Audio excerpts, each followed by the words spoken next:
Hey y'all, so I'm going to give you the pronunciation to this French piece, Diraiton. Now, French, a lot of times people really freak out with it because spelling matters when it comes to pronunciation and understanding how the grammar works.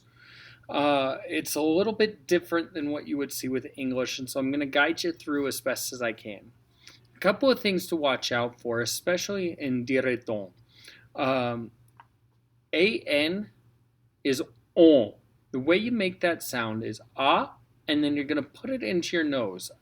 If you don't know how to do that, an easy way to train it is to say ah, and then plug your nose and say on, and then unplug your nose and try and place it in the same place it was when you did the on with it plugged. On. Okay, so that's AN. ON is basically the same thing, but instead of saying ah, you're going to say oh, oh, oh, mm. So the very first word in this actually uses both. And what's nice is the D helps get you into the O vowel. So abandon, abandon. Now when you sing this, it's going to sound more like it sounds when you speak it. Abandon. Okay, now En, you're going to go back to the again. So that okay, the in the nose. So abandon, entouré d'abandon, tendresse touchant. Okay, so let's keep going here. So the word that looks like abandoned is abandon, and then entouré. Now OU is always oo, oo, entouré, and then the re has an accent soufflé, and so you want to accent that, and the A is the important part. Entouré, entouré, that's where everything's going. And then you have d'abandon again. And then tendresse. Now, because the E lands with a pitch, we're going to say S at the end. That's a schwa, S. But typically, it's not going to be pronounced if you speak it. It'd be tendresse. But because we have a note there, it's tendresse. Okay? And then OU again. So that's ou, touchant. ANT is the same as AN. So on, touchant, which means to touch. Okay? AUX. Now, this is where things become crazy. Lots of letters for basically nothing. AUX is O, O, O. Just a nice round O. Not in the nose, nothing. It's just O. Tendresse, tendresse, tendresse for the next set. That extra S at the end, don't pronounce it. It doesn't do anything. So the very first phrase is abandon, entouré d'abandon, tendresse touchant, tendresse. One more rule, I forgot to tell you this. When you have a vowel, and then the next thing is going to be a vowel, if there's a letter in between, you have to pronounce it. In this case, we have a T in between. So touchant, to. So again, listen in. First phrase, lots of rules. This is why singers typically don't like French. So here's what it sounds like. Abandon, entouré d'abandon, tendresse touchant, tendresse. Okay. Or abandon, entouré d'abandon, tendresse touchant, tendresse. And then the next phrase, C with the apostrophe est is c'est, ton, on, and then we have intérieur. So, yes, you are going to have to pronounce the N in between these. Why? Because you have two vowels.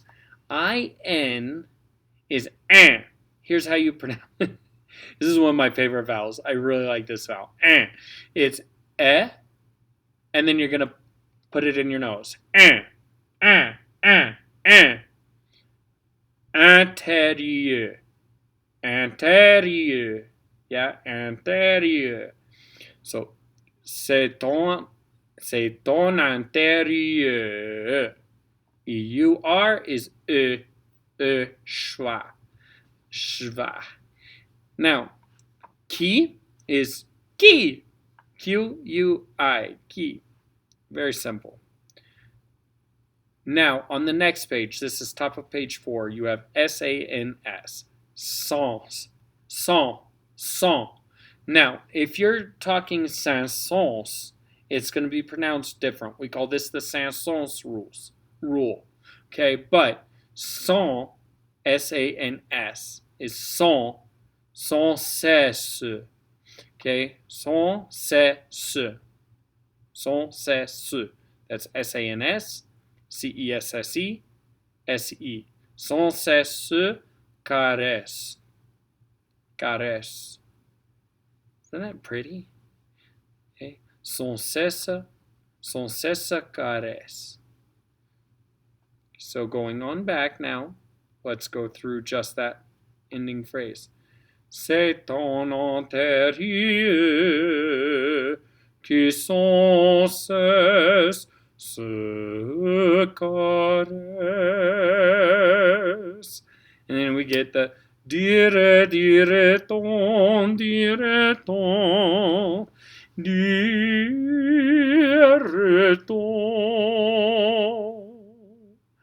Diraiton, Diraiton.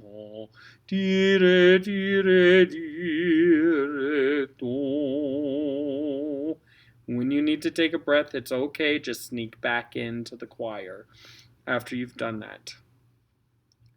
Then we have the men. So, a quick little backstory with this. This poetry is very sensual. It's very intimate.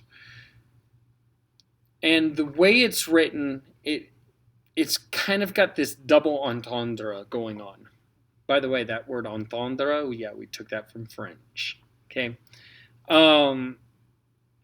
Diraiton is basically, and so it goes, or so on and so on and so on. In the beginning, or the backstory behind this is the composer was trying to depict what a rose is like. Okay, the flower, and really depict the beauty and simplicity of a rose. Okay, but this also doubles over because this has a very intimate meaning in the poetry, and if you haven't read that performance note page yet, that's a really good translation of this. So take your time, read through that, try to understand the poetry. Okay, so let's keep going. The men come in at se caresse, pick up to rehearsal mark B. So this is se caresse, on. Remember, en is the same as an, on. So se caresse, on. Now, oi makes a we kind of sound. Or in this case, soi-même. Okay, soi, or soi is soi in this case, soi-même. And then par son propre reflet. Reflet, t'éclaire. T'éclaire. Okay, and the reason we're pronouncing the T, again, normally you wouldn't pronounce the T at the end of reflet. But because the next word starts with a vowel, you have to put a T to separate it. So it's reflet t'éclaire. Okay, and AI is e. So, se caresse en soi-même par son propre reflet éclairé. A-I-N. That's an. Again, an. So think and then put it in your nose. An. Ainsi. U on its own. is a scary vowel. This is what we call a mixed vowel. So it works a lot like the umlaut in German. So if you know that, you're going to have a pretty easy time with this one. So what you're going to do is you're going to form an U with your lips, and then you're going to say E with your tongue, and then say those simultaneously. U, U. So the way to train yourself to form this sound, I like to hold the E, and then make the O, U, U, E,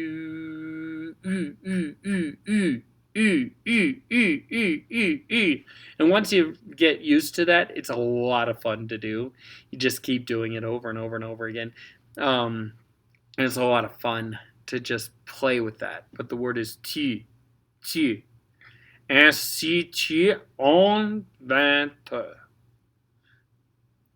Crazy.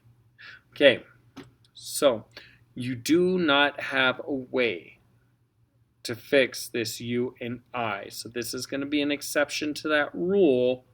One way you can do it is to just cut the U off altogether and say t'inventes, t'inventes. Okay, but because we have something there, we do need to voice the vowel. So we're going to break the rule. Okay? So this, starting with the men's part, it will sound like this when you sing it. Se caresse en soi-même par son propre reflet éclairé. Ainsi tu inventes. Uh-oh. T'aime. So TH is te, me, only because we have a note there. So it's tem or tem. Tem or thème. It's thème because we have a note. Otherwise it'd be tem. Okay. Thème. And then we get du narcisse exaucé. So D, that U-E combo, again, D, narcisse, exaucé, exaucé. Okay, EX, and then AU makes an O sound. CE is se. So the narcisse exaucé.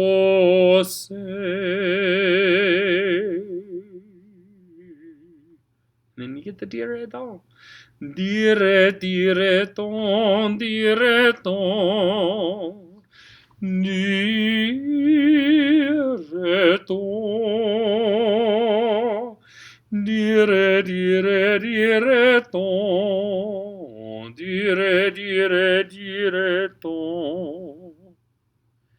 Diraiton. Diraiton. And then you have a canon that comes right after this, which is beautiful. We're still working with just Diraiton, Diraiton. Okay? See here. And then we go back to the words at the beginning. Again, we've got that separation, so you're gonna have to be prepared to be completely independent.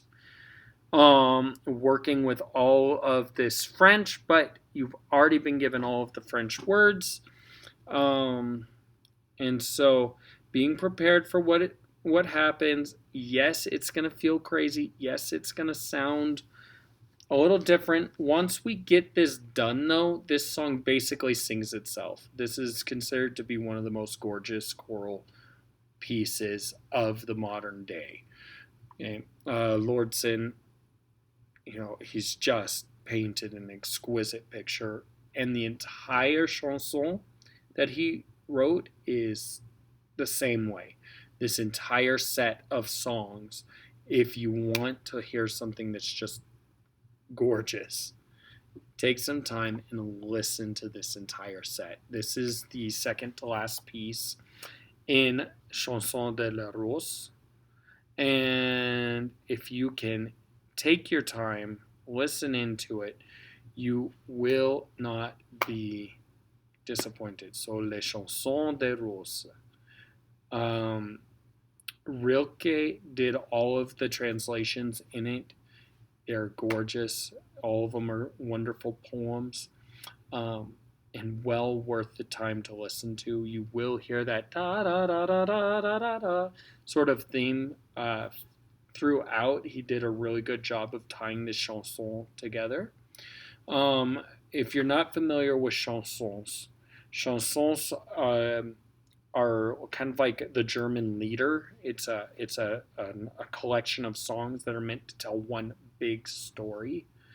And I wouldn't mind getting us into the point where we could do the whole set. Um, I think that it would be a lot of fun for this group, especially if you really latch on to the French. And it will probably be one of the most gorgeous sets that we've ever done up to through the history of this choir, as far as I know. Um, and so that is a goal, is I do want to get more of these multi-movement works. So you know where I'm headed. You know the direction my vision's aiming. So now I want to see you capture that vision, put in the time and the work with this. You have the words, you have what they're going to sound like roughly. And so if you have questions, let me know. I'm here to help. Good luck, and I look forward to seeing you at the next rehearsal.